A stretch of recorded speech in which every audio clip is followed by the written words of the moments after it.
حضرت ابو ہریرہ رضی اللہ تعالیٰ عنہ سے روایت ہے کہ رسول اللہ صلی اللہ علیہ وسلم نے فرمایا، اللہ تعالیٰ نے فرمایا ہے، جس شخص نے میرے کسی دوست سے دشمنی کی، میرا اس سے اعلان جنگ ہے۔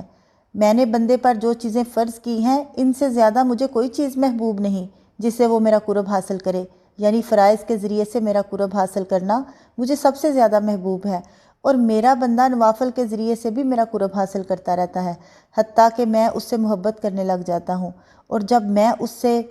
اس کے ذوق محبت، فرائض کی ادائیگی اور نوافل کے اہتمام کی وجہ سے محبت کرتا ہوں، تو اس کا نتیجہ یہ ہوتا ہے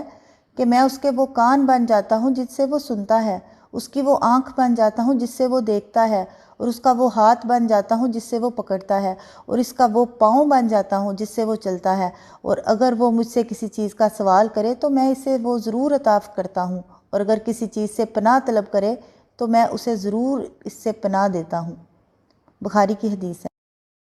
اس حدیث سے اہل بدعت اور اہل شرک اور غیر اللہ کے جو پجاری ہیں وہ اپنے باطل عقیدے پر دلیل کرتے ہیں، حالانکہ حدیث کا وہ مفہوم ہی نہیں جو وہ بیان کرتے ہیں۔ حدیث کا سیدھا اور واضح مفہوم یہ ہے کہ جب انسان فرائض کی ادائیگی کے ساتھ نوافل کا بھی اہتمام کرتا ہے تو اللہ کا خاص محبوب بندہ بن جاتا ہے، جس کا نتیجہ یہ ہوتا ہے کہ اسے اللہ کی خاص مدد حاصل ہو جاتی ہے، اللہ اسے اپنی حفاظت میں لے لیتا ہے، اس کے اعضاء کی نگرانی فرماتا ہے، چنانچہ وہ ان سے اللہ کی نافرمانی کرنے سے بچ جاتا ہے، اور کانوں سے وہی کچھ سنتا ہے، آنکھوں سے وہی کچھ دیکھتا ہے، ہاتھوں سے وہی کچھ پکڑتا ہے جو اللہ کو پسند ہے، اس کے قدم اس چیز کی طرف اٹھتے ہیں جس میں اللہ کی رضا ہوتی ہے، اور جب وہ محبوبیت اور اطاعت کے اس بلند مقام پر فائز ہو جاتا ہے تو اللہ تعالیٰ اس کی دعاؤں کو بھی قبول فرماتا ہے۔ ولی کسی مخصوص وضع یا صورت کے حامل کو یا کسی گدی نشین کو یا نیم پاگل کو یا ذکر و عبادت کے مخصوص خود سے بنائے ہوئے طریقے اختیار کرنے والے کو نہیں کہا جاتا، بلکہ اللہ کا ولی وہ ہے